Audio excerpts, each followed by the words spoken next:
آقا کریم صلی اللہ علیہ وسلم نے فرمایا مرنے والا جب مرتا ہے اس کے اعمال منقطع ہو جاتے ہیں سوائے 3 چیزوں کے۔ وہ 3 چیزیں کون سی ہیں؟ پہلی چیز، مرنے والا مرنے سے پہلے کوئی ایسا علمی کام کر کے مرے کہ دنیا اس علم سے نفع حاصل کرے، جب تک اس علم سے دنیا نفع حاصل کرتی رہے گی مرنے والے کو اس کا ثواب ملتا رہے گا۔ اگر امت مسلمہ نے مرنے سے پہلے اپنی آخرت کی تیاری کر لی ہوتی اور یہ حدیث مبارکہ کو پیش نظر رکھ کر یہ عزم کر لیتے کہ ہم مرنے سے پہلے ادارہ قائم کریں گے، مرنے سے پہلے اسکول قائم کریں گے، مرنے سے پہلے کالج قائم کریں گے، مرنے سے پہلے دارالعلوم قائم کریں گے، مرنے سے پہلے مکاتب قائم کریں گے، اس لیے کہ ہم اس دنیا میں آئے ہیں اس کل کی تیاری کے لیے، لیکن ہم دنیا میں اپنے محل تو بنا لیتے ہیں لیکن علمی کام کرنے کے لیے تیار نہیں۔ اے رسول اعظم صلی اللہ علیہ وسلم کے دیوانوں، یہی وجہ ہے کہ کاسے گدائی لے کر غیروں کی اسکولوں کے سامنے ہمارے بچے بھیک مانگتے نظر آتے ہیں۔ نہ ہمارا قاعدے کا کوئی کالج ہے، نہ قاعدے کی کوئی یونیورسٹی ہے، نہ کوئی اسکول ہے، نہ کوئی ادارہ ہے۔ مسلمانوں یاد رکھو، آقا کریم صلی اللہ علیہ وسلم نے فرمایا مرنے سے پہلے اگر کوئی شخص علمی کام کر کے مرتا ہے جس سے دنیا نفع حاصل کرے تو مرنے کے بعد اسے فائدہ پہنچے گا۔ عزم کر لو کہ اس دنیا سے جانے سے پہلے اللہ نے جتنی استطاعت عطا فرمائی ہے اس استطاعت کے مطابق تم کوئی نہ کوئی علمی کام کرو گے، علمی کام کر کے مرو تاکہ آخرت کی رسوائی سے بچ سکو اور آخرت کی تیاری کا سامان تمہارے پاس ہو سکے۔ میرے پیارے آقا صلی اللہ علیہ وسلم کے پیارے دیوانوں، دوسری چیز رسول اعظم صلی اللہ علیہ وسلم نے فرمائی صدقہ جاریہ۔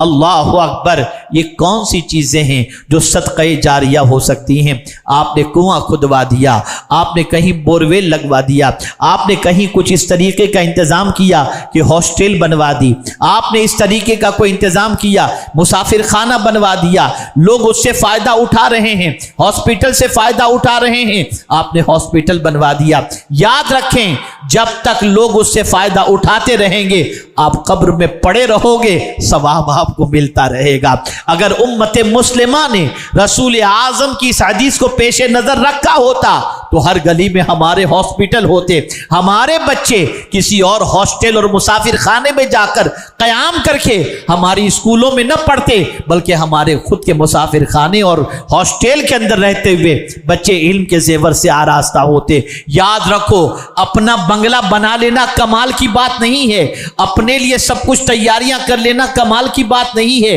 کمال کی بات تو یہ ہے کہ حضور کی امت کے لیے کچھ کر بیٹھنا۔ یاد رکھیں پیغمبر اعظم صلی اللہ علیہ وسلم کس طریقے سے اپنی زندگی گزار رہے ہیں، امت کے غم میں، فکر امت میں، اور یہ حدیث ہمیشہ کے لیے ذہن میں محفوظ کر لو۔ آقا کریم صلی اللہ علیہ وسلم فرماتے ہیں من اصبح، جس نے صبح کی اس حال میں کہ میری امت کے امور کے بارے میں کچھ نہ سوچا،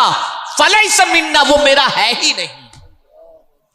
آپ اٹھو تو پہلے سوچو کہ حضور کی امت کے لیے ہمیں کیا کرنا ہے،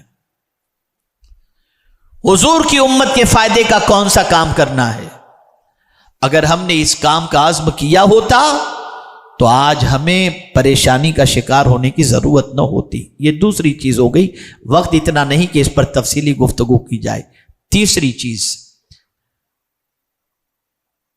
مرنے سے پہلے آدمی کو کر لینی چاہیے اور وہ تیسری چیز ہے نیک اولاد، علم،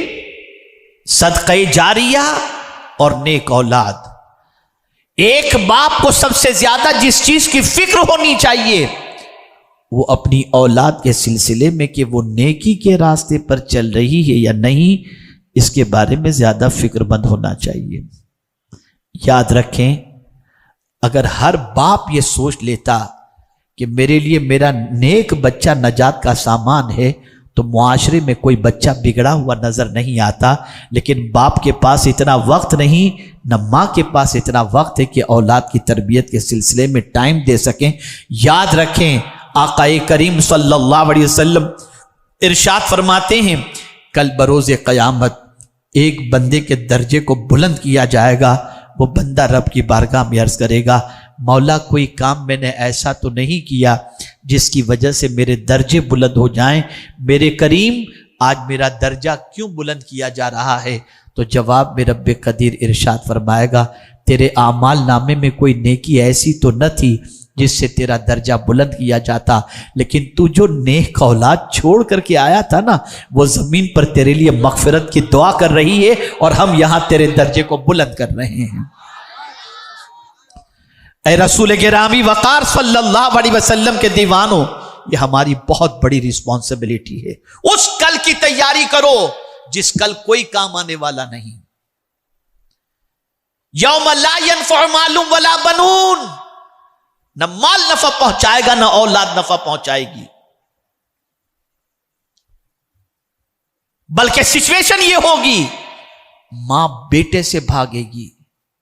باپ بیٹے سے بھاگے گا، پہچانیں گے نہیں ایک دوسرے کو، یہ سچویشن ہوگی۔ لیکن ہم نے کوئی تیاری اس آخرت کے لیے نہیں کی۔ رسول اعظم صلی اللہ علیہ وسلم نے 3 کام مرنے سے پہلے کرنے کا حکم دیا۔ آج کے اس اجتماع کے اندر ہر مسلمان اگر یہ عزم کر لے کہ میں مرنے سے پہلے یہ 3 کام کر کے مروں گا، میں امید کرتا ہوں علمی افلاس بھی ہمارا دور ہو جائے گا، اور ساتھ ہی ساتھ ہمارا معاشی اور ہمارا مطلب سوسائٹی کے اندر خدمت خلق کے سلسلے میں بھی جو قحط نظر آ رہا ہے وہ بھی دور ہو جائے گا، اور ساتھ ہی ساتھ ہماری نسلیں بھی سیدھے راستے کے مسافر ہوں گی۔